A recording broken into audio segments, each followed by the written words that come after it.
Hello दोस्तों, welcome to aspirant 2025 में। आज हम लोग पढ़ेंगे स्थानीय स्वशासन। हम लोगों ने पॉलिटी रिवीजन सीरीज शुरू की थी, जिसमें हम लोगों ने 2 लेक्चर देख लिए हैं।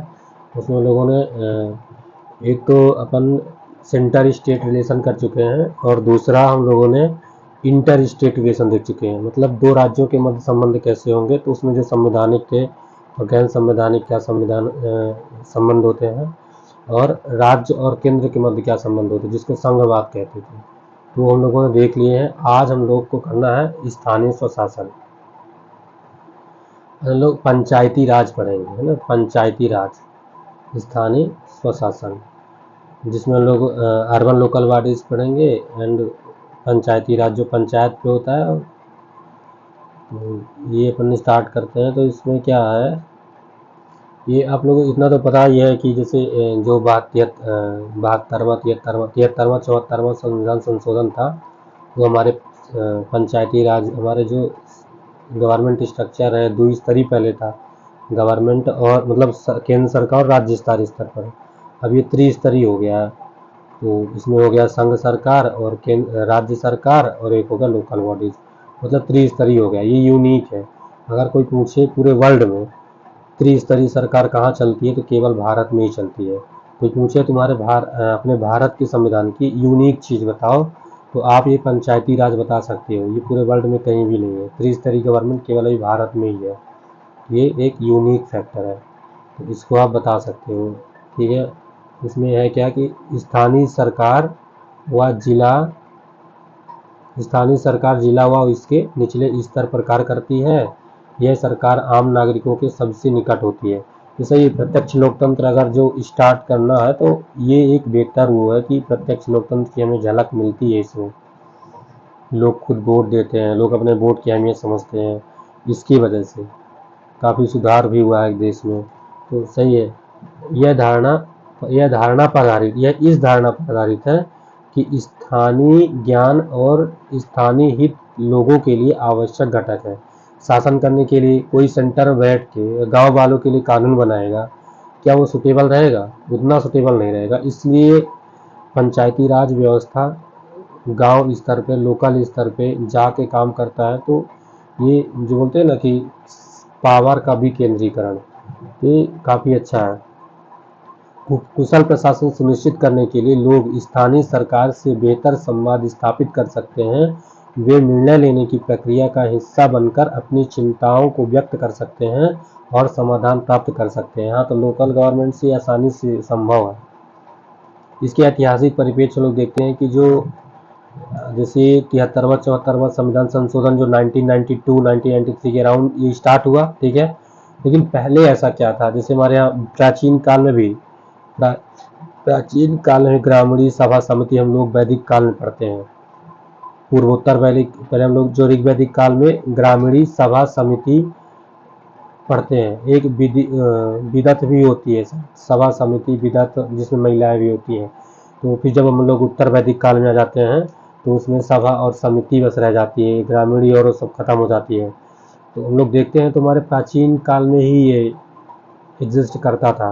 अब ग्रामीणी का क्या मतलब था? वैदिक काल में एक महत्वपूर्ण ग्राम पदाधिकारी था। ग्रामीणी सभा कृषि मामलों पर चर्चा के लिए सभा होती थी। समिति न्यायिक शक्तियों वाली सभा होती थी। ये हमारे प्राचीन काल में भी दिखता है। मध्यकाल में हम लोग अगर देखें कि हमारे भारत में मध्यकाल में ऐसा क्या था जो हमें पंचायती राज से थोड़ी बहुत मिलता जुलता है, तो केंद्रीकृत शासन को बढ़ावा दिया गया। मध्यकाल में स्थानीय शासन में गिरावट आई। एंशियंट में देखते हैं कि स्थानीय शासन का महत्व था, लेकिन मध्यकाल में केंद्रीकृत शासन का विकास हुआ। जैसे मुगल काल हम लोग पढ़ते हैं, दिल्ली सल्तनत पढ़ते हैं, तो क्या हुआ? सत्ता का केंद्रीकरण हुआ था कि राजा जो होता था उसके अंडर में काम करते थे। तो जो कार्यपालिका, न्यायपालिका, विधायिका सब राजा ही हुआ करता था। तो इसमें केंद्रीकृत हुआ, स्थानीय शासन में गिरावट आई। हालांकि केंद्रीय प्रशासन का अधिक प्रभाव केवल जिला स्तर तक ही रहा। ग्रामीण समुदायों की व्यवस्था का अस्तित्व बना रहा। ग्रामीण तब भी थी, लेकिन जैसे अभी ना खाप पंचायत, ये सभी हरियाणा वगैरह में चलती है, तो ये सब पहले थोड़ा बहुत था, ज़्यादा नहीं था। मुगल काल में, ब्रिटिश काल में वो थोड़ा सा था। तो अब ब्रिटिश काल में इसका कैसे अस्तित्व में आया, विकास में आया, इसको हम देखते हैं। तो 1816 के विनियम ने कुछ प्रांतों में गांवों में पंचायतों को न्यायिक अधिकार प्रदान किया। 1870 में क्या हुआ कि मेयो के रिजोल्यूशन द्वारा स्थानीय संस्थाओं की शक्तियों और जिम्मेदारियों में वृद्धि कर उनके विकास की गति दी गई। ये अलग उतना इम्पोर्टेंट नहीं, एक बार देख लेते हैं। बंगाल ग्राम चौकीदार अधिनियम 1870 ने जिला मजिस्ट्रेट को सशक्त करके उन्हें किसी गांव में पंचायत गठित करने का अधिकार दिया। बंगाल ग्राम चौकीदार अधिनियम 1870 के तहत, ठीक है। स्थानीय स्वशासन पर रिजोल्यूशन 1882। लॉर्ड रिपन हम लोग देखते हैं कब से, इसका कार्यकाल कब से कब रहता है। लॉर्ड रिपन जो आता है 1880 से 1884 के राउंड आता है। तभी 82 में ये स्थानीय स्वशासन पर रिजोल्यूशन 1882 लॉर्ड रिपन के कार्यकाल में आता है, जिसका उद्देश्य क्या होता है, प्राचीन भारत की स्थानीय स्वशासन प्रणाली की नींव पर स्थानीय स्वशासी संस्थाओं का निर्माण करना था। जो लॉर्ड रिपन का रिजोल्यूशन था स्थानीय स्वशासन पर रिजोल्यूशन 1882, वो उसका उद्देश्य यही था कि प्राचीन भारत की स्थानीय स्वशासन प्रणाली की नींव पर स्थानीय स्वशासी संस्थाओं का निर्माण करना। मार्ले मिंटो सुधार हम लोग देखते हैं जब जो एक्ट पढ़ते हैं 1909 वाला, जैसे चेम्सफोर्ड सुधार कब पढ़ते हैं, मार्ले मिंटो चेम्सफोर्ड सुधार 1919 में आता है, जिसको 1919 एक्ट को बोलते हैं। मार्ले मिंटो सुधार 1909 के एक्ट को बोलते हैं। में विकेंद्रीकरण पर रॉयल कमीशन गठित किया गया 1907 में, की सिफारिश को शामिल किया गया। इसके कारण भारत सरकार की स्थानीय स्वशासन की संरचना में चुनाव प्रक्रिया का विस्तार हुआ। मतलब अगर जो स्थानीय स्वशासन में चुनाव होना चाहिए, ऐसा पहली बार मार्ले मिंटो सुधार 1909 में आया था, जिसके तहत विकेंद्रीकरण पर रॉयल कमीशन गठित किया गया था। उसने सिफारिश की थी कि स्थानीय स्तर पर भी चुनाव किए जाने चाहिए। तो 1909 के मोंटेग्यू चेम्सफोर्ड है ना, 1909 के मोंटेग्यू चेम्सफोर्ड ने सुधारों ने द्वैध शासन डायरकी सिस्टम जो राज्य में लागू किया था ना, 1909 में राज्य में डायरकी सिस्टम लाता है। उसके बाद जब 1935 का अधिनियम आता है तो केंद्र में डायरकी सिस्टम ला देता है। डायरकी सिस्टम का मतलब यही था द्वैध शासन की, जो कुछ जो सेक्टर थे उनको गवर्नर जनरल के हाथ में रख दिया और कुछ सेक्टर जो होगा वो मतलब विधायिका को दे दिया। तो राज्य स्तर में ऐसा था कि जो गवर्नर होता था उसको दे दिया और कुछ आरक्षित रख दिया अपने लिए और कुछ विधायिका के, मतलब कानून विधायिका ही बनाती थी, लेकिन जो वो होते थे मतलब कुछ कानून गवर्नर बनाते थे और वो गवर्नर के वो मिनिस्टर उसमें शामिल होते थे कि जो विधायिका के प्रति जिम्मेदार नहीं होते थे। ऐसा नहीं कि विधायिका के व्यक्ति उनसे क्वेश्चन पूछेंगे, और जो आरक्षित नहीं थे उन पे कानून बनाने का मतलब जो बनाना लागू करना, ठीक है मंत्री वगैरह थे, लेकिन वो मंत्री उसमें शामिल होते थे जो कि संसद के प्रति जिम्मेदार रहते थे। इसमें यही द्वैध शासन था प्रणाली की शुरुआत की गई, जहां स्थानीय शासन की जिम्मेदारियां मंत्रियों को दे दी गई थी, है ना। इसके बाद हम लोग देखते हैं पंचायती राज। मेन तो हम लोग को यहाँ से पढ़ना, वो तो ऐसे ही था, देख लेते बस थोड़ा सा रीडिंग मान लो बस। मेन यहाँ से स्थानीय राज पंचायती राज विकास 1882 में स्थानीय स्वशासन रिजोल्यूशन आया ना लॉर्ड रिपन के समय, स्थानीय स्वशासन रिजोल्यूशन 1882। तो ये आपको याद होना चाहिए एज अ फैक्ट।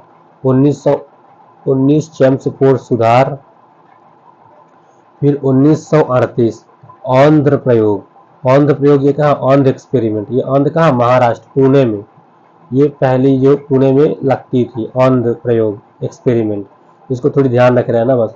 1940 में 1940 नहीं ये 50 है, ये यहाँ पे गलत है। 1950 में अनुच्छेद 40 भारत के संविधान में भी इसको जोड़ा गया। स्थानीय पंचायती राज पंचायती संगठन की राज्य कह कर्तव्य होगा कि पंचायती संगठन पंचायत का गठन करेगा, है ना। फिर 1957 जो हो गया बलवंत राय मेहता समिति। तो जैसे बलवंत राय मेहता समिति का उद्देश्य क्या था, ये इसका मकसद पंचायती राज एस्टेब्लिश करना नहीं था, ये जो विकास परिषद थी उसके वो करना था कि इसने अपना कितना काम किया विकास परिषद ने।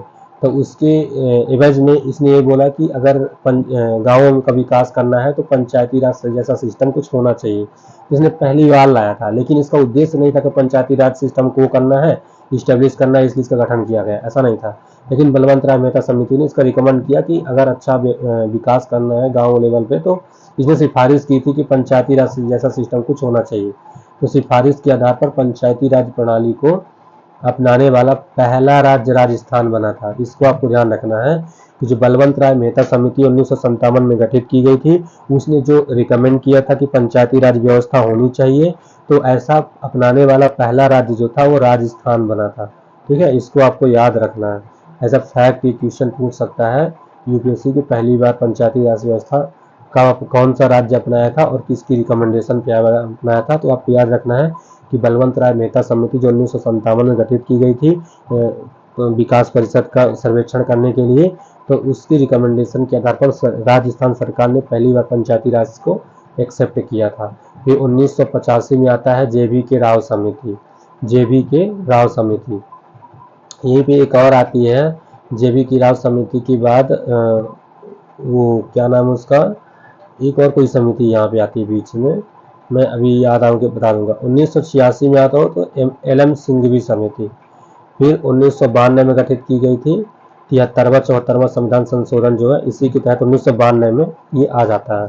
तो मेन जो इम्पोर्टेंट है वो यही है, इसलिए इस पीडीएफ में दिया है कि बलवंत राय मेहता समिति, जेबी की राव समिति, एल.एम. सिंघवी समिति। अब इसमें आपको क्या पढ़ना है, जैसे बलवंत राय मेहता समिति ने कैसा पंचायती राज रिकमेंड तो किया, तो पंचायती राज रिकमेंड कैसे किया कि जैसे त्रिस्तरीय होनी चाहिए, द्विस्तरीय होनी चाहिए, ज़्यादा पावर कहाँ होनी चाहिए, इलेक्शन कहाँ होनी चाहिए। तो इनकी रिकमेंडेशन आपको थोड़ा सा भी देखना होगा। जीबी की समिति की क्या रिकमेंडेशन थी, एल.एम. सिंघवी की क्या सा रिकमेंडेशन थी, ये कैसा इन्होंने बोला था, है ना। 73वां संविधान संशोधन हुआ। ठीक है। फिर स्वतंत्रता के बाद पंचायती राज संस्थाओं का विकास, जब हमारा भारत आज़ाद हुआ उसके बाद पंचायती राज का विकास कैसे हुआ, तो यहाँ पे देख लेते हैं। प्रमुख स्रोत और समस्या, तो भारत के संविधान में अनुच्छेद 40 जो है, भारत के संविधान का अनुच्छेद 40 कहता है कि राज्य का यह कर्तव्य होगा कि पंचायत का संगठन करे। तो स्थानीय सरकार राज्य सूची का विषय, ये ध्यान रखना कि जो स्थानीय सरकार है वो किसका विषय है, राज्य सूची का। एज अ फैक्ट इनको याद रखना है। 73वां संशोधन अधिनियम द्वारा संवैधानिक दर्जा दिया गया, लेकिन पंचायती राज हमारे यहाँ क्या है, संवैधानिक दर्जा प्राप्त नहीं, संवैधानिक है। बलवंत राय मेहता समिति कब गठित की है, 1957 में, अभी हम लोगों ने ऊपर देखा। ठीक है। तो राष्ट्रीय विस्तार सेवा और सामुदायिक विकास कार्यक्रम के कामकाज की जांच करने के लिए किए, मतलब इसका जो गठन था यही था, राष्ट्रीय विस्तार सेवा और सामुदायिक विकास कार्यक्रम की सर्वेक्षण करने के लिए इसकी गठन किया गया था। तो फिर इसने रिकमेंड किया था कि पंचायती राज जैसा कुछ होना चाहिए। इस समिति ने लोकतांत्रिक विकेंद्रीकरण के लिए एक योजना की सिफारिश की। इसमें ग्राम स्तर पर प्रत्यक्ष रूप से निर्वाचित सदस्यों सहित एक त्रिस्तरीय प्रणाली स्थापित की। देखो ऊपर हमने बता रहा था ना कि थोड़ा रिकमेंडेशन पढ़ लो, ये रिकमेंडेशन उसने थी, ये आप यहीं पे देख लो। इसमें रिकमेंडेशन ये थी कि ग्राम स्तर पर एक प्रत्यक्ष रूप से निर्वाचित सदस्यों सहित एक त्रिस्तरीय प्रणाली स्थापित की जाने की इसने सिफारिश की थी। राजस्थान ने इस प्रणाली को अपनाने वाला पहला राज्य था। अगर कोई क्वेश्चन पूछे बलवंत राय मेहता समिति गठित करने का क्या उद्देश्य था, तो इसका उद्देश्य राष्ट्रीय विस्तार सेवा और सामुदायिक विकास कार्यक्रम की कामकाजों की जांच करना था। इसने अपने रिकमेंडेशन में बोला कि लोकतांत्रिक विकेंद्रीकरण होना चाहिए। लोकतांत्रिक विकेंद्रीकरण में इसने क्या बोला कि एक निर्वाचित प्रत्यक्ष रूप से निर्वाचित सदस्यों सहित एक त्रिस्तरीय प्रणाली को निर्दिष्ट करनी चाहिए गांव लेवल पे। और फिर इस रिकमेंडेशन को सबसे पहले मानने वाला राज्य राजस्थान था, है ना, राजस्थान था इसकी रिकमेंडेशन को मानने वाला पहला राज्य बन गया।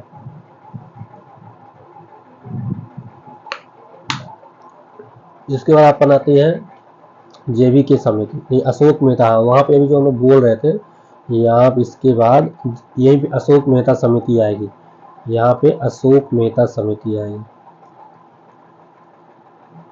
अशोक मेहता समिति, ये बलवंत राय मेहता समिति की बाद आती है अशोक मेहता समिति। इसकी यह बस याद रखना कि भाई इसमें द्विस्तरीय पंचायती राज व्यवस्था का इसने बात की थी, इसने रिकमेंडेशन की थी। इस समिति की सिफारिश थी कि त्रिस्तरीय पंचायती राज संस्थाओं को द्विस्तरीय पंचायती राज संस्थाओं से बदला जाना चाहिए, जिसमें जिला स्तर पर जिला परिषद और इसके निचले स्तर पर मंडल पंचायत। तो ये देखो, ये अभी भी तहसील लेवल पे थी, बोल रहा था कि जिला स्तर पर होनी चाहिए और एक पंचायत स्तर पर, मतलब वो तहसील स्तर पर मंडल पंचायत और जिला स्तर पर जिला परिषद। तो ये अगर होता तो मुझे लगता है उतना अच्छा नहीं हो पाता, क्योंकि जो हम मकसद क्या था गांव के लोग, हमारा भारत जो है गांव में बसता है, अभी भी कहते हैं, तो जो गांव के लोग कैसे कनेक्ट हो पाते, तो कहीं ना कहीं थोड़ा सा ये ठीक नहीं था, ठीक लागू नहीं किया गया। समिति ने न्याय पंचायत की भी सिफारिश की थी। मतलब अशोक मेहता समिति की आपको दो चीज याद रखनी है कि इसने द्विस्तरीय पंचायती राज व्यवस्था की इसने बात की थी, जिला स्तर पर और ब्लॉक स्तर पर, और इसने एक न्याय पंचायत की भी बात की थी। तो दो बातें आपको याद रखनी है अशोक मेहता समिति से संबंधित, है ना। फिर आती है जेबी के राव समिति। जेबी के राव समिति ने जिला कलेक्टर की विकासात्मक भूमिका को कम करने और पंचायती राज इंस्टीट्यूशन की प्रमुख भूमिका देने की सिफारिश की थी। जिला विकास आयुक्त का पद बनाए जाने की सिफारिश की थी। अगर जेबी के राव समिति की आपकी दो बात याद रखनी है, तो एक बात याद रखना ये कि इसने जिला विकास आयुक्त को बनाए जाने का पद सृजन करने की बात की थी, जिला विकास आयुक्त। और दूसरा इसने बात की थी कि जिला कलेक्टर की भूमिका को कम किया जाए, मतलब नौकरशाही को थोड़ा सा उसको कम किया जाए और पंचायती राज इंस्टीट्यूशन के पावर को बढ़ाया जाए। फिर आप अगर आ जाता है एल एम सिंघवी समिति थी, इसकी लोकतंत्र और विकास के लिए पंचायती राज इंस्टीट्यूशन के पुनरुद्धार की सिफारिश करने के लिए नियुक्त की गई। इसका जो मकसद ही था कि लोकतंत्र और उसके विकास के लिए पंचायती राज इंस्टीट्यूशन के पुनरुद्धार की सिफारिश करने के लिए नियुक्ति की गई थी। इसने सुझाव दिया कि पंचायती राज इंस्टीट्यूशन को संवैधानिक दर्जा दिया जाए। ये वेरी वेरी इंपॉर्टेंट कि कौन सी समिति थी जिसने पहली बार पंचायती राज इंस्टीट्यूशन को संवैधानिक दर्जा देने की बात कही, ये थी एल.एम. सिंघवी समिति। इस प्रकार 73वां और 74वां संविधान संशोधन अधिनियम वर्ष 1992 में संसद द्वारा पारित किया गया और 20 अप्रैल 1993 में से राष्ट्रपति की स्वीकृति मिल गई, है ना। तो अगर हम बोले जैसे पहले हम लोगों ने क्या पढ़ा, बलवंत राय मेहता समिति, तो बलवंत राय मेहता समिति की आपको कोई दो बात आपको याद रखनी है। तो बलवंत राय मेहता समिति गठित करने का उद्देश्य क्या था, तो सार्वजनिक विकास परिषद एक राष्ट्रीय परिषद था, उसके सर्वेक्षण के लिए गठित की गई थी। तो फिर उसने क्या किया कि लोकतंत्र के विकेंद्रीकरण के लिए एक पंचायती राज व्यवस्था इंस्टीट्यूशन जैसा कुछ व्यवस्था होनी चाहिए, जिसमें जो प्रत्येक व्यक्ति जो निर्वाचित व्यक्ति होना चाहिए, और प्लस इसने क्या भाई कि जो त्रिस्तरीय गवर्नमेंट होनी चाहिए, जिला स्तर पर, ब्लॉक स्तर पर, ग्राम स्तर पर, त्रिस्तरीय कुछ संरचना होनी चाहिए। उसके बाद बलवंत राय मेहता समिति के बाद आ जाएगा कौन सा, जेबी के राव समिति। तो जेबी के राव समिति की आपको दो बातें, जेबी के राव समिति की आपको दो बातें याद रखनी है ना। जेबी के राव समिति पहले बलवंत राय के बाद अपन अशोक मेहता समिति है, इसको वो क्रम से भी थोड़ा सा याद रखना क्योंकि पूछ सकता है। तो इसके बलवंत राय मेहता समिति की बात कौन सी आई, अशोक मेहता समिति। इसकी दो बातें आपको याद रखनी है कि इसने द्विस्तरीय पंचायती राज व्यवस्था का स्थापना करने की बात कही और एक समिति न्याय पंचायत की भी सिफारिश की। उसके बाद जेबी के राव समिति की दो बातें आपको याद रखनी है। किसने बोला कि नौकरशाही की भूमिका को खत्म किया जाए, पंचायती राज इंस्टीट्यूशन की भूमिका को थोड़ा सा बढ़ाया जाए, और इसने जिला विकास आयुक्त के गठन की, जिला विकास आयुक्त पद के सृजन की बात कही। एल.एम. सिंघवी की कोई दो बात आपको याद रखनी है।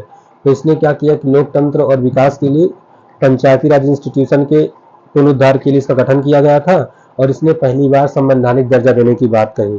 फिर इसी की सिफारिश के आधार पर, इसी की रिकमेंडेशन के आधार पर 73वां 74वां संविधान संशोधन किया गया और 1993 में पारित हो गया, मतलब राष्ट्रपति की वो अनुमति मिल गई।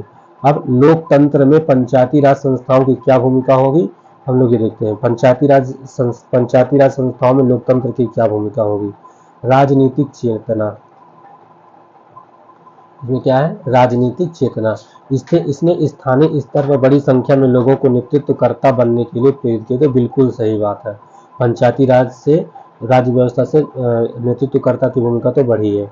महिला सशक्तिकरण को भी बढ़ावा मिला, क्योंकि इसमें 1/3 सीटें महिलाओं के लिए आरक्षित की गई हैं, तो इसमें महिला सशक्तिकरण को बढ़ावा मिला है। महिला उम्मीदवारों के लिए कम से कम, न्यूनतम है मतलब मैक्सिमम ज्यादा हो सकता है 50%, 60%, जैसे बिहार जैसे राज्य 50% भी देते हैं।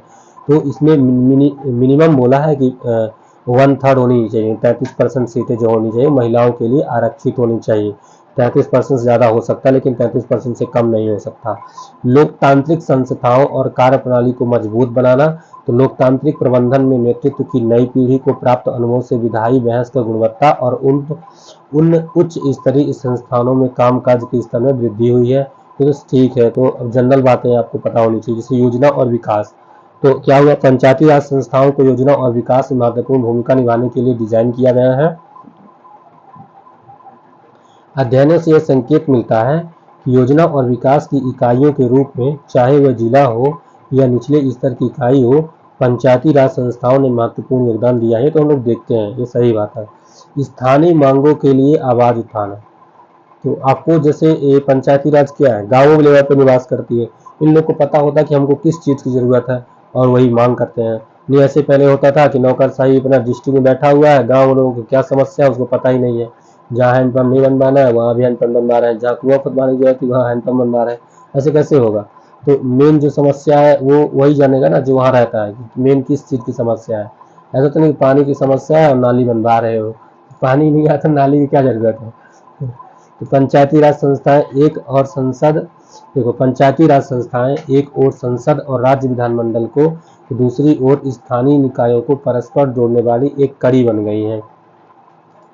इससे संबंधित सदस्य किसी योजना के उद्देश्य और उसकी प्राथमिकताओं पर विचारों का आदान प्रदान करने में सक्षम हो गए हैं। हाँ, अब उनमें राजनीतिक रूप से भाग लेने में थोड़ा सा उनको सहूलियत मिली है, क्योंकि छोटे लेवल से उठते हैं फिर वो बड़े लेवल पर जा सकते हैं। ऐसा होता था पहले कि कुछ ही लोग जा पाते थे, सबको मौका ही नहीं मिल पाता था, तो अब काफ़ी लोग को मौका मिलेगा। प्रशासकीय संस्थाएं, कुछ नागरिक कार्य जैसे कि ग्रामीण स्वच्छता, सार्वजनिक स्वास्थ्य, स्ट्रीट लाइटिंग, पेयजल आपूर्ति, गांव की सड़कों तथा पुलियों का रखरखाव, प्राथमिक और माध्यमिक शिक्षा का प्रबंधन आदि पंचायती राज निकायों द्वारा किए जाते हैं। जैसे ग्रामीण स्वच्छता का ध्यान, सार्वजनिक स्वास्थ्य, स्ट्रीट लाइटिंग, पेयजल आपूर्ति, गांव की सड़कों और पुलियों का रखरखाव, प्राथमिक और माध्यमिक शिक्षा का प्रबंधन आदि पंचायती राज निकाय द्वारा किए जाते हैं। पदानुक्रम को तोड़ना, पंचायती राज एक शक्तिशाली उपकरण बनकर गया है, जहां जातिगत और स्थानीय हितों में परस्पर टकराव व संवाद देखने को मिलता है। ये आगे समझौता करके विभिन्न मुद्दों पर आम सहमति पर पहुंचते हैं। सही बात है। इसमें क्या होता है कि जैसे कोई भी डिसीजन लेना सब लोग डिस्कशन करते हैं, उसके बाद कोई डिसीजन पर मतलब निर्णय पर पहुंचा जाता है, निष्कर्ष पर पहुंचा जाता है। तो कहीं ना कहीं जो जातिवाद है और वो सब आपस में संवाद के माध्यम से कुछ न कुछ दूर होता है। फिर हम लोग 73वां संविधान संशोधन अब मेन आया है, यहाँ से थोड़ा सा ध्यान आँख कान नाक से खोल के रखना है, क्योंकि यहाँ से क्वेश्चन यूपीएससी ज़्यादा से ज़्यादा पूछने की कोशिश करता है। तो जो 73वां संविधान संशोधन है उसमें पंचायती राज के गठन की बात कही गई है, तो इसमें कुछ अनिवार्य प्रावधान है और कुछ स्वैच्छिक प्रावधान है। अनिवार्य प्रावधान वो है कि वो आपको करना ही पड़ेगा, और स्वैच्छिक प्रावधान में है कि विधानसभा को ये अधिकार दे दिया गया कि तुमको इच्छा हो तो अपने राज्य में ऐसा कर सकते हो, नहीं करना हो तो ना करो। तो जो अनिवार्य प्रावधान है इनको आपको रट डालना है, रट्टा मार देना है। 7-8 प्रावधान है। पहला तो ग्राम सभाओं का गठन करना, मतलब ग्राम सभा तो होगी, 100% होगी, सभी राज्य में होगी और सभी में एक जैसी होगी, ये है ग्राम सभाओं का गठन। तीसरा, त्रिस्तरीय पंचायती राज। अब हर राज्य में त्रिस्तरीय पंचायती राज ही होगी। अब ऐसा नहीं कर सकते हो कि मध्य प्रदेश में त्रिस्तरीय हो जाए, उत्तर प्रदेश में द्विस्तरीय हो जाए। हाँ, एक इसने अपवाद में दिया है कि ऐसे राज्य जिनकी जनसंख्या 20 लाख से कम है वो अपने राज्य में द्विस्तरीय पंचायती राज को लागू कर सकते हैं। ये अपवाद में आपको पता होना चाहिए, याद होना चाहिए, ठीक है। लेकिन बाकी जो हर राज्य होंगे वहां पे त्रिस्तरीय पंचायती राज व्यवस्था को अपनाया गया है। ये मैंडेटरी है, ये अनिवार्य है, मतलब ये अनिवार्य प्रावधान है कि त्रिस्तरीय पंचायती राज व्यवस्था होगी ही होगी, ग्राम सभा का गठन होगा ही होगा, प्रत्यक्ष चुनाव के माध्यम से प्रतिनिधि चुने जाएंगे हर राज्य में। अब ऐसा नहीं हो कि कहीं मनोनीत हो रहा है, ऐसा नहीं होगा, हर राज्य में प्रत्यक्ष चुनाव के माध्यम से आएंगे। चुनाव लड़ने की न्यूनतम आयु 21 वर्ष होगी। चुनाव लड़ने के लिए न्यूनतम आयु 21 वर्ष होगी, लेकिन वोट डालने के लिए 18 वर्ष होगी, ठीक है।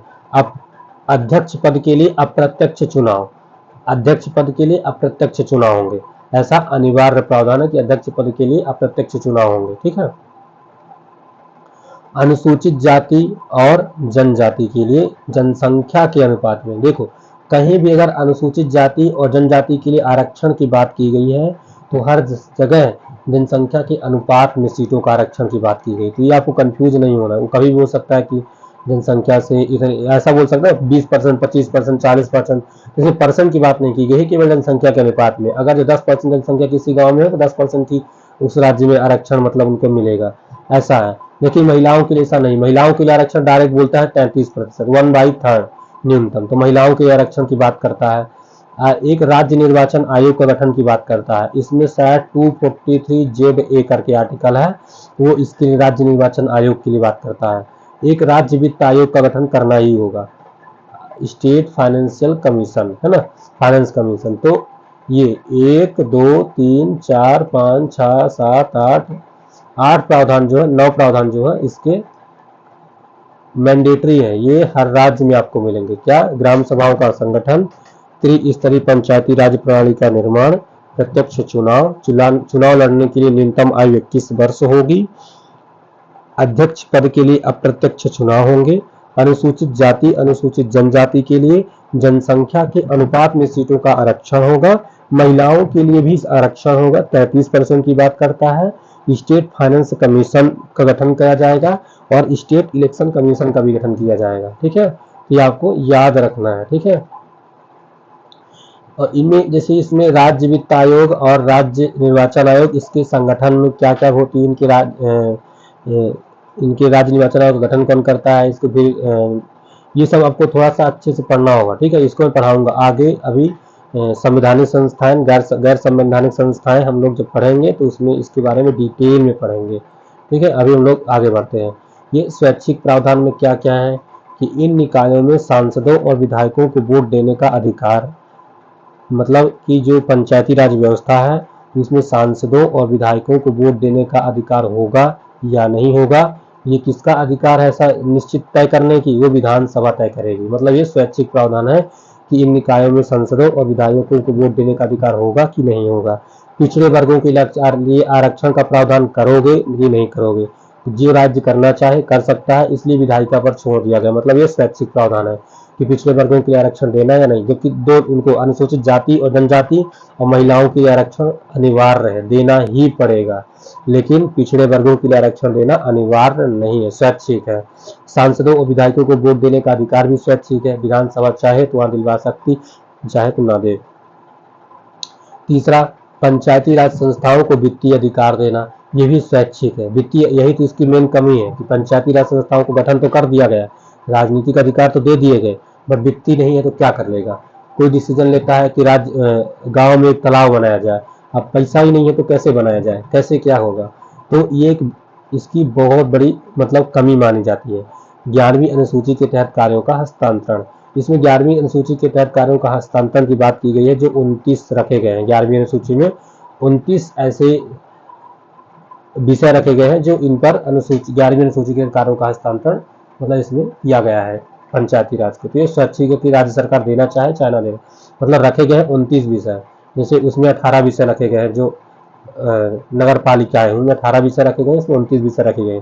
तो गांवों के ऊपर स्वैच्छिक रूप से छोड़ दिया गया कि इनमें से कोई विषय पंचायती राज व्यवस्था को देना चाहो दे दो, नहीं देना चाहो मत दो, ये विधायिका के ऊपर छोड़ दिया गया है।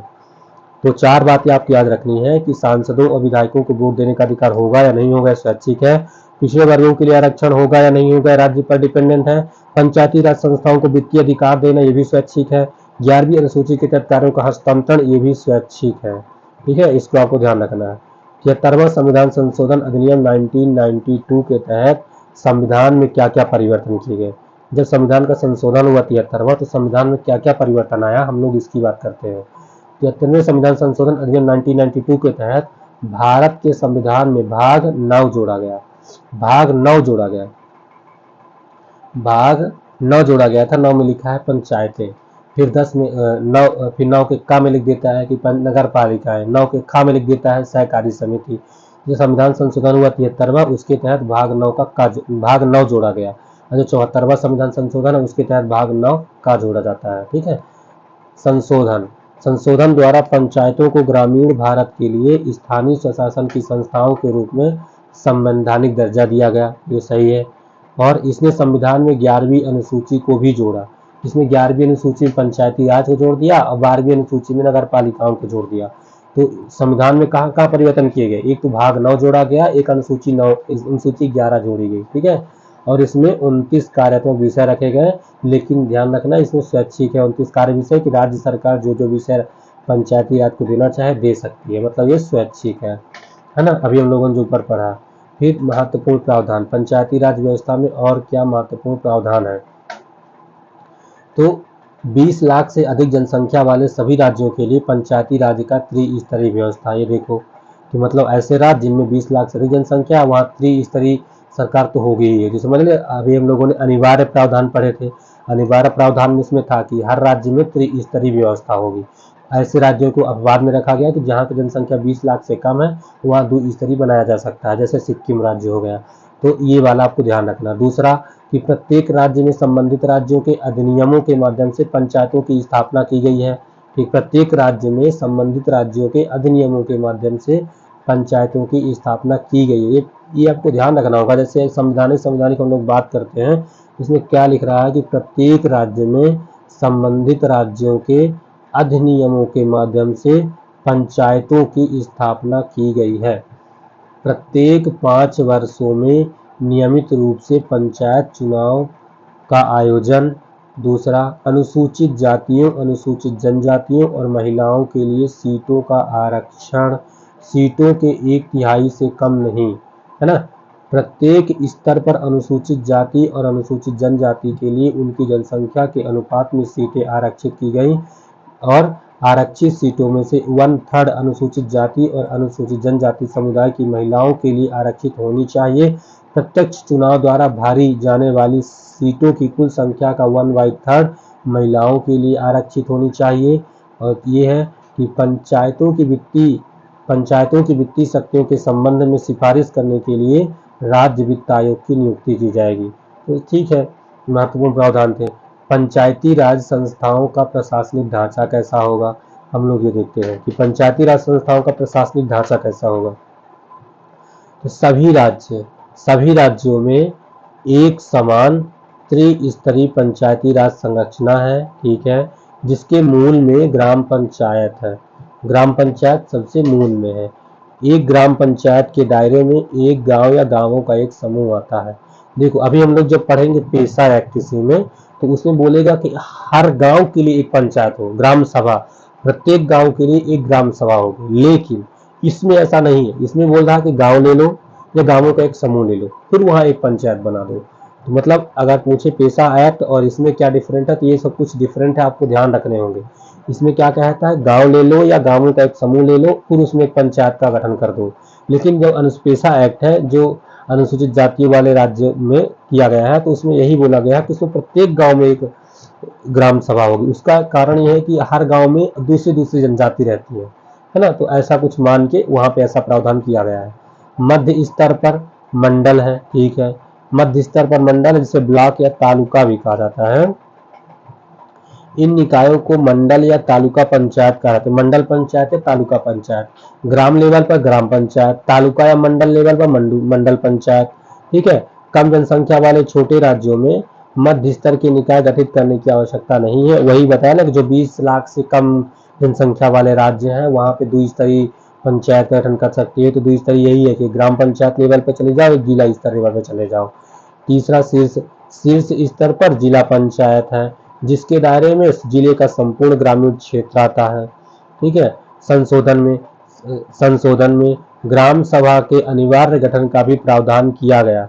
ग्राम सभा में पंचायत क्षेत्र में मतदाता के रूप में पंजीकृत सभी वयस्क सदस्य शामिल होते हैं। यूपीएससी पूछ चुका है, ध्यान रखना कि ग्राम सभा में कौन कौन से व्यक्ति शामिल होते हैं। तो पंचायत क्षेत्र में मतदाता के रूप में पंजीकृत सभी वयस्क आदमी, यानी कि 18 वर्ष से हर वो आदमी शामिल होगा जिसका निर्वाचन सूची में नाम है। ऐसा नहीं कि आपका नाम नहीं है, आप चाहे 40 साल के हो लेकिन निर्वाचन सूची में आपका नाम नहीं है तो आप ग्राम सभा के सदस्य नहीं बन सकते। ग्राम सभा का सदस्य बनने की केवल एक क्राइटेरिया, आपके 18 वर्ष हो और आपका निर्वाचन क्षेत्र में आपका नाम होना चाहिए, है ना। तो इसकी भूमिका और कार्य राज्य विधि द्वारा तय किए जाते हैं। राज्य की विधि द्वारा, ऑफकोर्स राज्य की विधि द्वारा तय किए जाएंगे, क्योंकि तो स्थानीय सरकार राज्य का विषय है। इसका स्थानीय सरकार का गठन ही राज्य के अधिनियम के द्वारा किया गया है। संवैधानिक है लेकिन राज्य के अधिनियम के द्वारा गठन किया गया है पंचायत। अभी हम लोगों ने पढ़ा था ना महत्वपूर्ण प्रावधान में, यहाँ पे हम लोगों ने पढ़ा था यहाँ पे कि पंचायती राज में संबंधित राज्यों के अधिनियमों के माध्यम से पंचायतों की स्थापना की गई है, मतलब राज्य के अधिनियम के माध्यम से है। तो संविधान में कैसा गठन किया जाएगा, तो राज्य सरकार ने गठन किया है। अब पंचायती राज संस्थाओं के लिए चुनाव, ठीक है, जो हम लोग बताए निर्वाचन आयोग, एक निर्वाचन आयोग ही मैंडेटरी अनिवार्य प्रावधान है। निर्वाचन आयोग और वित्त आयोग, राज्य वित्त आयोग, राज्य निर्वाचन आयोग ये अनिवार्य है, इसका गठन करना ही है, हर राज्य में करना है। मतलब ऐसा नहीं कोई राजस्व स्वैच्छिक से नहीं हम नहीं करेंगे, करना ही पड़ेगा। इसमें क्या है कि पंचायती राज संस्थाओं के तीनों स्तर के प्रतिनिधि अध्यक्ष नहीं सीधे जनता द्वारा चुने जाते हैं। अध्यक्ष को अप्रत्यक्ष रूप से चुना जाना, उसने अनिवार्य प्रावधान बोला ना कि अध्यक्ष जो होगा वो अप्रत्यक्ष रूप से चुना जाएगा। तो पंचायती राज संस्थाओं के तीनों स्तर के प्रतिनिधि सीधे जनता द्वारा चुने जाते हैं। प्रत्येक पंचायत निकाय का कार्यकाल 5 वर्षों का होता है। प्रत्येक पंचायत निकाय का कार्यकाल 5 वर्ष का होता है। यदि राज्य सरकार पंचायत को उसके 5 वर्ष के कार्यकाल की समाप्ति से पहले भंग कर देती है तो नए चुनाव इस तरह के विघटन के 6 महीने के भीतर आयोजित किए जाने चाहिए। पंचायत की अवधि समाप्त होने से पहले ही पंचायत के विघटन पर गठित नई पंचायत केवल शेष अवधि के लिए कार्य करेगी। ध्यान रखना, जिस समय तक विघटित पंचायती कार्यकाल होता है, मतलब जैसे अपन जो विधानसभा का चुनाव होता है या लोकसभा का चुनाव होता है तो हम लोग देखते हैं कि जैसे मान लो सरकार का विघटन हो गया, फिर जब नया चुनाव होता है तो फिर से 5 साल के लिए होती है। यहाँ पे ऐसा नहीं है, अगर एक पंचायत राज है उसका 1 साल में मान लो विघटन हो गया तो अब 6 महीने के अंदर तो उसको राज्य सरकार को चुनाव कराना होगा। तो 6 महीने के अंदर जब चुनाव हो जाएगा तो जो पंचायत नई बनेगी वो केवल बचे हुए शेष समय के लिए ही काम करेगी। ऐसा नहीं कि अगले 5 साल के लिए होगी, तो अगले 5 साल के लिए नहीं होगी। पिछली पंचायत का कार्यकाल मान लो 4 साल छूट गया था तो केवल 4 साल के लिए ही काम करेगी, या 3 साल के लिए, 2 साल के जितना भी छूटा रहेगा, है ना। तो ये ध्यान रखना है। उम्मीदवारों के लिए न्यूनतम आयु जो है वो 21 वर्ष होगी। इसमें जो चुनाव लड़ने के लिए न्यूनतम आयु है वो 21 वर्ष है। ये तो देखो हम लोगों ने पढ़ा था, अनिवार्य प्रावधान में था कि उम्मीदवार के लिए चुनाव लड़ने के लिए न्यूनतम आयु 21 वर्ष होनी चाहिए। जैसे अपन विधानसभा लोकसभा में कितनी है, 25 वर्ष है। अपन जो राज्यसभा और विधान परिषद जो होती है उसमें 30 वर्ष होती है। राष्ट्रपति और उपराष्ट्रपति के लिए 35 वर्ष होती है।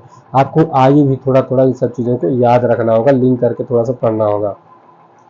फिर देखो पंचायती राज संस्थाओं की वित्तीय शक्तियां, हम लोग देखो अनुच्छेद 243 जी, वित्तीय शक्तियां पंचायती राज संस्थाओं को कहां से मिलती हैं, कहां से, तो इसमें देखा संवैधानिक प्रावधान क्या है। तो अनुच्छेद 243 जी और एच, जी एच हम लोगों को पर इससे संबंध में उनको याद रखने होंगे। आर्टिकल बहुत इंपॉर्टेंट है इसके, ये पंचायती राज वाले आर्टिकल पूछता है, 24 में भी पूछा था। तो अनुच्छेद 243 जी आर्थिक विकास और सामाजिक न्याय हेतु योजना तैयार के संबंध में पंचायती राज इंस्टीट्यूशन की शक्ति। अनुच्छेद 243 एच क्या कहता है कि राज्य विधायिका निम्नलिखित के लिए कानून बना सकती है। किसके लिए, कि पंचायतों को कुछ कर, शुल्क, टोल, फीस अधिरोपित करने व एकत्र करने के लिए, उसे खर्च करने के लिए अधिकृत करना। राज्य सरकार द्वारा लगाए गए, संग्रहित किए गए कुछ करों को पंचायतों को सौंपना। राज्य की, हम लोगों ने पढ़ा था ना पहले कि स्वैच्छिक कार्य में है कि राज्य सरकार चाहे तो वित्तीय शक्ति पंचायती राज को दे सकती है। तो यही है कि राज्य सरकार जो है ऐसे ऐसे नियम पारित कर सकती है कि राज्यों की संचित निधि से पंचायतों को सहायता अनुदान, ये है ना सहायता अनुदान, अपन जो वो है ना, केंद्र सरकार भी राज्यों को सहायता अनुदान देती, कौन से आर्टिकल के तहत, हम लोगों ने दूसरे लेक्चर में पढ़ा था केंद्र, पहले लेक्चर में पढ़ा था केंद्र और राज्य के बीच संबंध में कि सहायता अनुदान अनुच्छेद 275 के तहत एक संवैधानिक अनुदान होता है, जबकि एक विवेकानुदान अनुदान भी होता है जो केंद्र सरकार अपने विवेक पर देती है।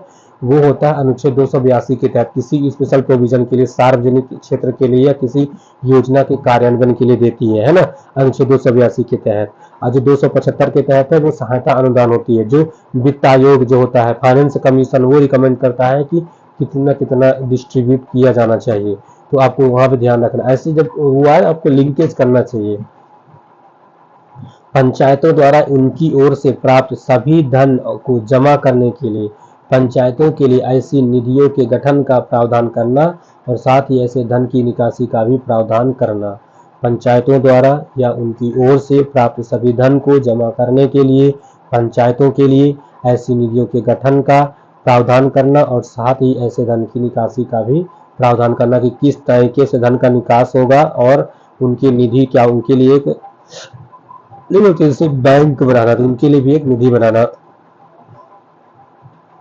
राज्य निर्वाचन आयोग, राज्य निर्वाचन आयोग अनुच्छेद 243 के, राज्य निर्वाचन आयोग अनुच्छेद 243 के। अभी हम लोग पढ़ा GH, अनुच्छेद 243 G, 243 H, ये किसके संबंधित है? वित्तीय शक्तियां से संबंधित है। अनुच्छेद 243 के किससे संबंधित है? 243 के राज्य निर्वाचन आयोग से संबंधित है ना। कि मतदाता, ये राज्य निर्वाचन आयोग का क्या काम है? मतदाता सूची को तैयार करना, चुनावों का अधीक्षण, निर्देशन, नियंत्रण और पंचायतों के सभी चुनावों के लिए संचालन का कार्य राज्यपाल द्वारा नियुक्त किए गए राज्य निर्वाचन आयोग में निहित होगा। ये आर्टिकल 243 के में लिखा है कि मतदाता सूची तैयार करने, चुनाव का अधीक्षण, निर्देशन, नियंत्रण और पंचायतों के सभी चुनावों के संचालन का कार्य राज्यपाल द्वारा नियुक्त किए गए राज्य निर्वाचन आयोग में निहित होगा। ध्यान रखना, राज्य निर्वाचन आयोग की नियुक्ति कौन करता है? तो राज्यपाल करते हैं। जैसे केंद्र में होता है ना, केंद्रीय निर्वाचन आयोग की नियुक्ति कौन करता है? राष्ट्रपति करते हैं। एक ट्विस्ट बात आपको याद रखनी होगी, को नियुक्ति तो राज्यपाल कर रहा है, लेकिन अभी इसको हटाना होगा ना, हटाने के लिए राज्यपाल की कोई पाबंद नहीं है, अब राष्ट्रपति करेगा। इनके जो आयुक्त होते हैं उनको हटाने का काम राष्ट्रपति ही करता है। केंद्रीय निर्वाचन आयोग हो चाहे राज्य निर्वाचन आयोग हो, इनके सदस्यों को हटाने का काम राष्ट्रपति करते हैं। जैसे हम लोग वित्त आयोग पर हो तो राज्य वित्त आयोग और केंद्रीय वित्त आयोग, जो केंद्रीय वित्त आयोग के सदस्य को हटाने का काम राष्ट्रपति करते हैं, ऐसे ही राज्य वित्त आयोग के सदस्य को हटाने का भी काम राष्ट्रपति करते हैं, लेकिन वित्त आयोग का गठन राज्यपाल करेगा। ठीक है, ऐसे ही अपन वो जो UPSC, union public service commission और स्टेट पब्लिक सर्विस कमीशन, तो यूनियन पब्लिक सर्विस कमीशन के जितने सदस्य होंगे उनको हटाने का काम तो राष्ट्रपति करता है। ऐसे स्टेट पब्लिक सर्विस कमीशन के सदस्यों का भी जो नियुक्ति तो राज्यपाल करता है, लेकिन हटाने का काम राष्ट्रपति करता है। तो ये कुछ चीजें हैं आपको याद रखनी चाहिए, है ना। राज्य वित्त आयोग अनुच्छेद 243 आई में कि हमने पढ़ा, 243 के निर्वाचन आयोग की बात करता है। 243 आई जो है ये किसकी बात करता है? राज्य वित्त आयोग की बात करता है। 243 हमने जी और एच पढ़ा, किसके लिए था? वित्त से संबंधित था। फिर आई जो था वित्त आयोग से संबंधित हो गया, जे फिर नहीं, फिर के 243 के जो होगा राज्य निर्वाचन आयोग के बारे में हो गया। ये आपको आर्टिकल भी थोड़े थोड़े याद होने चाहिए। तो राज्य वित्त आयोग का आर्टिकल कौन सा? 243 आई। ठीक है, राज्य सरकार द्वारा 5 वर्षों में एक बार राज्य वित्त आयोग की नियुक्ति की जाएगी। राज्य में स्थानीय सरकारों की वित्तीय स्थिति की जांच करना, राज्य और स्थानीय सरकारों के बीच तथा ग्रामीण और शहरी स्थानीय सरकारों के बीच राजस्व के वितरण की समीक्षा करना, ये कौन करेगा? राज्य वित्त आयोग करेगा। ठीक है, पंचायती राज संस्थाओं से संबंधित चुनौतियां। पंचायती राज संस्थाओं से संबंधित क्या चुनौतियां हैं, तो हम लोग इसको देखते हैं कि केवल न्यूनतम प्रशासनिक और वित्तीय विकेंद्रीकरण प्राप्त है। हाँ, ये सही बात है, उनको प्रशासनिक न्यूनतम प्राप्त, उनको ऐसा कुछ नहीं है कि उनके पास पुलिस है, कोई काम नहीं कर रहा। मान लो पंचायत है, तो अपना कोई डिसीजन लेती है, अब डिसीजन को इम्प्लीमेंटेशन करवाना है, तो इम्प्लीमेंटेशन के लिए उनके पास कोई प्रशासनिक वो तंत्र नहीं होता है। वित्तीय विकेंद्रीकरण प्राप्त नहीं है, ज़्यादा उनको पंचायती राजनीतिक विकेंद्रीकरण तो हो गया, लेकिन वित्तीय विकेंद्रीकरण प्राप्त नहीं है, जो राज्य सरकारों के नियंत्रण के अंतर्गत रहता है। पंचायतों को कर, शुल्क, चुंगी, टोल लगाने और एकत्र करने के लिए पर्याप्त जिम्मेदारी नहीं दी गई है। सही बात है, मतलब पंचायतों को स्वयं के संसाधन सृजित करने के लिए उपयुक्त अधिकार दिए जाने चाहिए।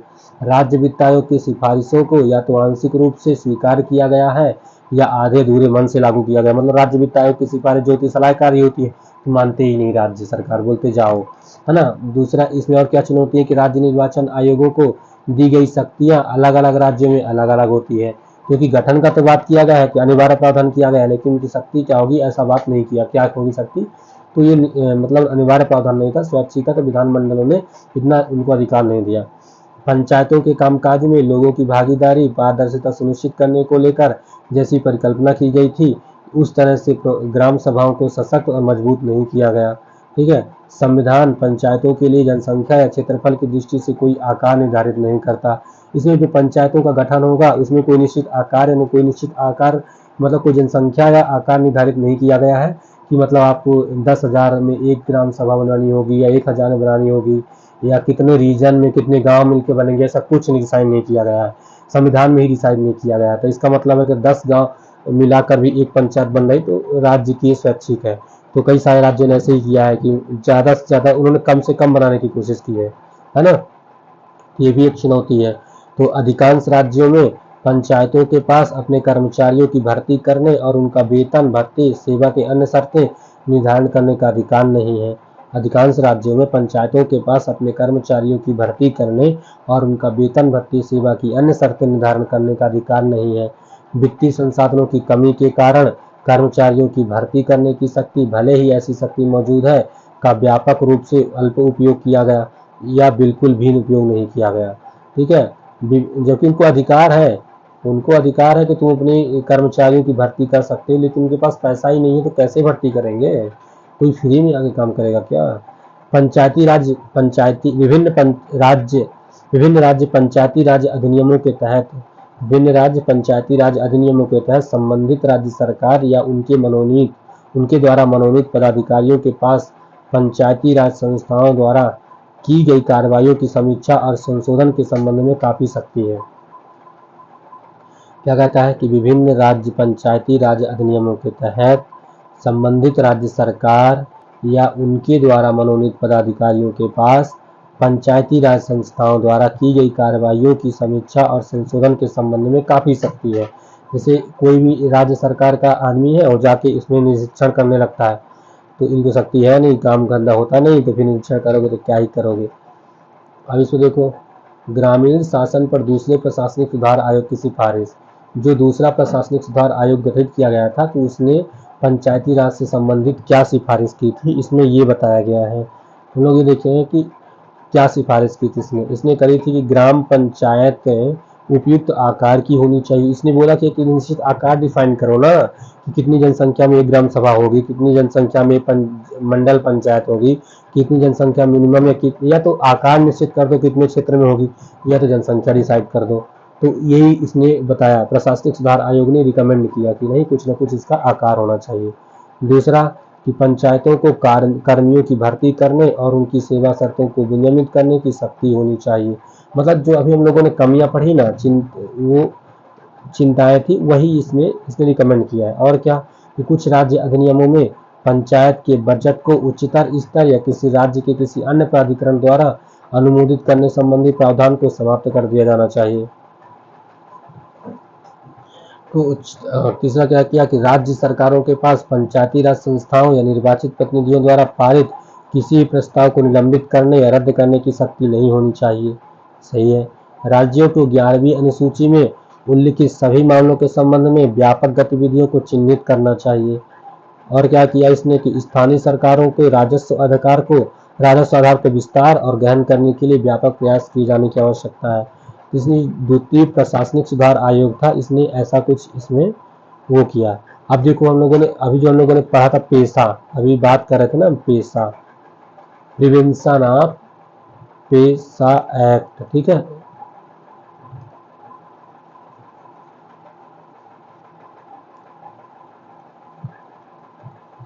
PESA पेशा एक्ट 1996। पंचायती उपवन अनुसूचित क्षेत्रों पर विस्तार अधिनियम 1996 पेशा एक्ट है ना। पंचायत उपवन अनुसूचित क्षेत्रों पर विस्तार अधिनियम 1996, इसके बारे में लोग पढ़ते हैं कि क्या था, पेशा एक्ट क्या है, हम लोगों को ये देखना। 1996 में गठन किया गया था। पेशा एक्ट के बारे में लोग पढ़ते हैं कि इसमें शुरू में भारत के कई राज्यों के आदिवासी आबादी वाले क्षेत्रों में 73वें संविधान संशोधन के प्रावधान लागू नहीं किए गए थे। ये तो बात सही है कि जब भारत का संविधान मतलब जो संविधान 73वां संविधान संशोधन हुआ, तो उस समय अनुसूचित क्षेत्रों में जो पंचायती राज्य की व्यवस्था वहाँ पे लागू नहीं हुआ। शुरू में भारत के कई राज्यों के आदिवासी आबादी वाले क्षेत्रों में 73वें संशोधन के प्रावधान लागू नहीं किए गए थे।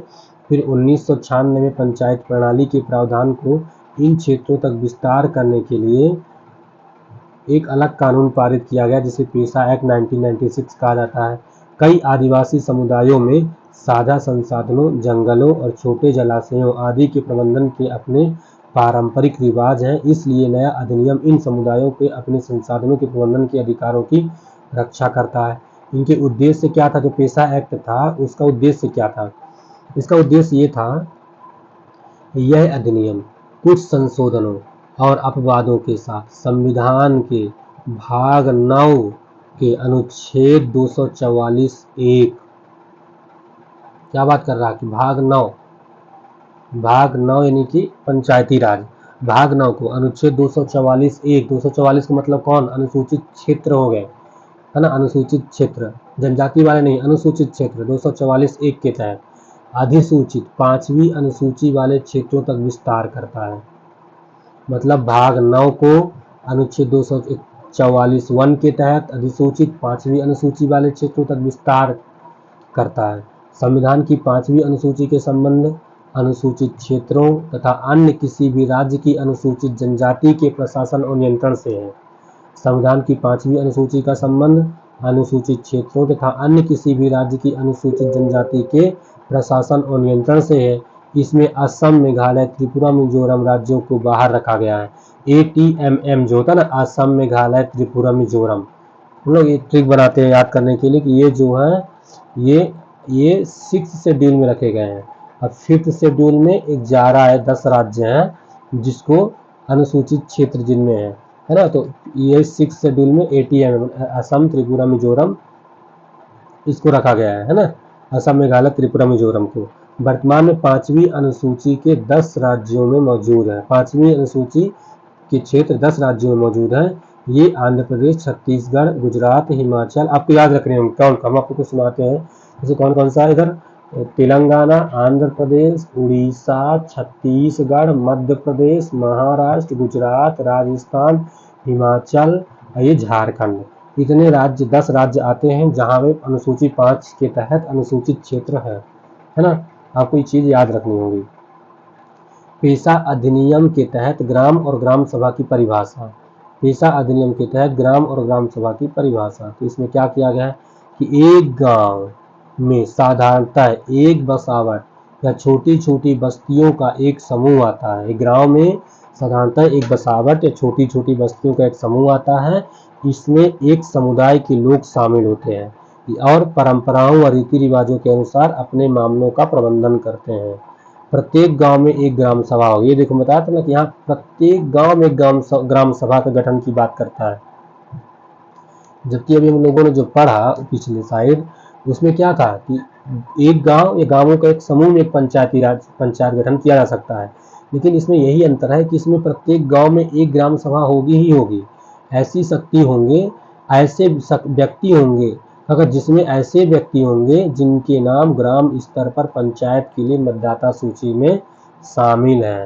अगर पंचायत मतदाता सूची में आपका नाम शामिल नहीं तो 50 साल के हो जाओ, ग्राम सभा में शामिल नहीं हो सकते।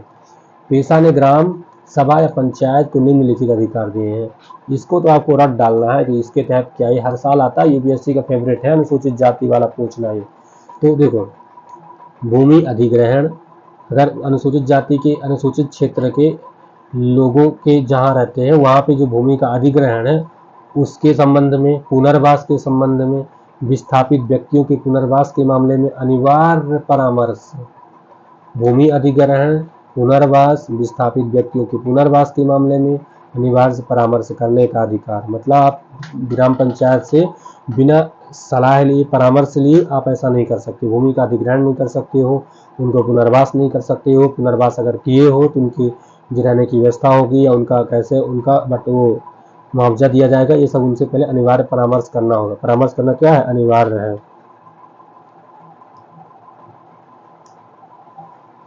फिर है उचित स्तर पर पंचायतों को लघु जल निकाय, उचित स्तर पर पंचायतों को लघु जल निकायों के नियोजन और प्रबंधन का कार्य सौंपा गया है। मतलब जो एक तो क्या कहा गया है कि उनके अधिग्रहण, पुनर्वास, व्यक्तियों के विस्थापित व्यक्तियों के पुनर्वास के मामले में आपको अनिवार्य परामर्श करना होगा। दूसरा, लघु जल निकाय जो है तो उचित स्तर पर पंचायत को लघु जल निकायों के नियोजन और प्रबंधन का कार्य सौंपा गया है। तीसरा, ग्राम सभा और पंचायत द्वारा खानों के लिए लाइसेंस, पट्टा जारी करने और गौण खनिजों के लिए दोहन के लिए समुचित और अनिवार्य सिफारिश और रियायत। मतलब अगर वहाँ पे आपको खनन करना है या गौण खनिजों के लिए या मुख्य खनिजों के लिए। मुख्य खनिजों के लिए नहीं होता है, गौण खनिजों के लिए होता है। इसमें आपको अनिवार्य रूप से सिफारिश करनी होगी। दूसरा, मादक द्रव्यों की बिक्री और उपभोग को नियंत्रित करना। आप ऐसे नहीं कर सकते हो कि राज्य सरकार से लाइसेंस ले लो और अनुसूचित जात अनुसूचित क्षेत्र में जाके बोलो नहीं हमको तो सरकार से लाइसेंस मिला, हम यहाँ पे ठेका अपना खोलेंगे, तो नहीं खोल सकते हो। ग्राम सभा से आपको परमिशन लेनी होगी। मतलब ये अधिकार किसको दिया? ग्राम सभा को दिया। मादक द्रव्यों की बिक्री और उपभोग को नियंत्रित करना ये ग्राम सभा को दिया गया है। लघु वनोपज का स्वामित्व दिया गया है।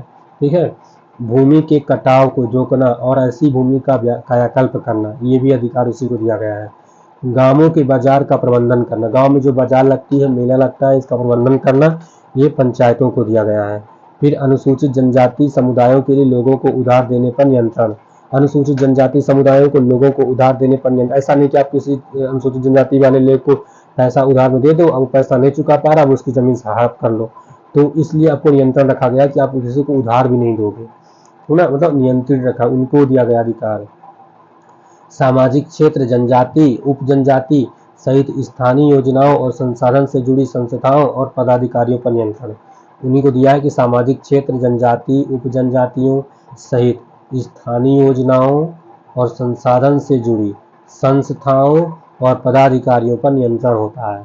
सामाजिक क्षेत्र जनजाति उप जनजाति सहित स्थानीय योजनाओं और संसाधन से जुड़ी संस्थाओं और पदाधिकारियों पर नियंत्रण होता है। फिर पेशे का महत्व,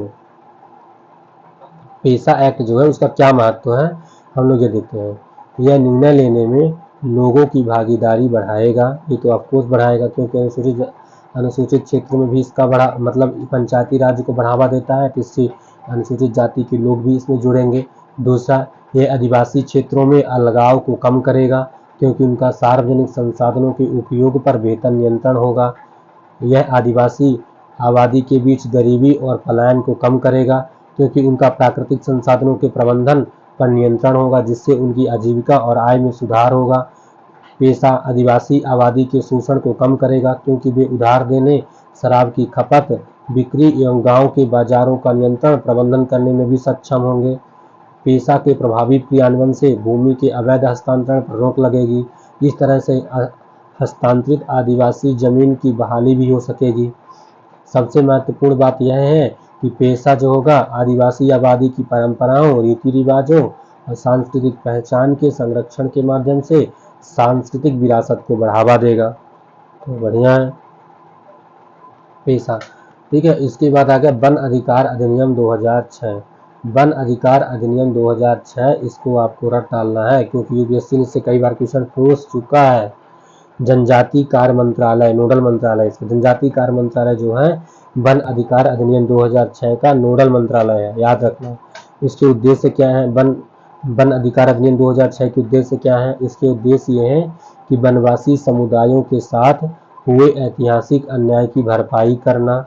दूसरा, अनुसूचित जनजाति और अन्य पारंपरिक वनवासी समुदायों के लिए वन आवासों की भूमि का स्वामित्व, आजीविका और खाद्य सुरक्षा सुनिश्चित करना। मतलब अनुसूचित जनजाति प्लस अन्य पारंपरिक वनवासी जो है उनको समुदायों के लिए वन आवासों की भूमि का स्वामित्व, मतलब वन की स्वामित्व, आजीविका और खाद्य सुरक्षा सुनिश्चित करना।